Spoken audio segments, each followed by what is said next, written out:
ಈ ಹಳ್ಳಿಯಲ್ಲಿ ಪದ್ದು ಅನ್ನೋ ಒಬ್ಳು ಮುದಿ ಅಜ್ಜಿ ಇದ್ಲು. ಅವಳು ಛತ್ರಿ ಹಿಡಿದು ಮನೆಯಿಂದ ಹೊರ ಬಂದ್ರೆ ಸಾಕು, ಜನ ಅವಳನ್ನ ನೋಡಿ ಮನೆಯೊಳಗೆ ಅಡಗಿಕೊಳ್ತಾ ಇದ್ರು. ಯಾಕಂದ್ರೆ ಅಜ್ಜಿ ಹಳ್ಳಿಯ ಬಡವರಿಗೆಲ್ಲ ಸಾಲ ಕೊಟ್ಟಿದ್ಲು. ಅಜ್ಜಿ ಸಾಲದ ಹಣ ವಾಪಸ್ ಕೇಳೋಕ್ ಹೋದಾಗ ಜನ ಒಂದಲ್ಲ ಒಂದು ನೆಪ ಹೇಳಿ ತಪ್ಪಿಸ್ಕೊಳ್ತಿದ್ರು.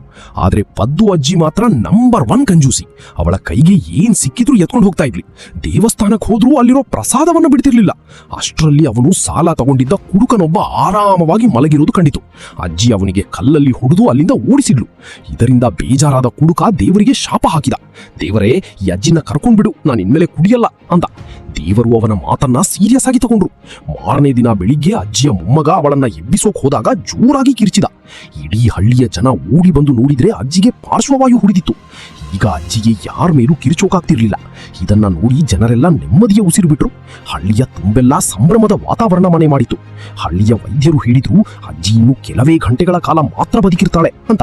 ಇದನ್ನ ಕೇಳಿದ ಹಳ್ಳಿಯವರೆಲ್ಲ ಅಜ್ಜಿ ಯಾವಾಗ ತೀರೋಗ್ತಾಳೋ ಅಂತ ಕಾಯ್ತಾ ಇದ್ರು. ಯಾಕಂದ್ರೆ ಸಾಲ ತಗೊಂಡಿರೋರ್ನ ಅಜ್ಜಿ ಅಟ್ಟಾಡಿಸಿ ಹೊಡಿತಿದ್ಲು. ಅಜ್ಜಿಯನ್ನ ಕಂಡ್ರೆ ಸಾಲಗಾರರು ದಾರಿ ಬದಲಿಸ್ತಾ ಇದ್ರು. ಹಾಗಾಗಿ ಅವಳು ಸತ್ತರೆ ಸಾಲ ತೀರಿಸೋ ತಾಪತ್ರಯ ಇರಲ್ಲ ಅನ್ನೋದು ಎಲ್ಲರ ಲೆಕ್ಕಾಚಾರ.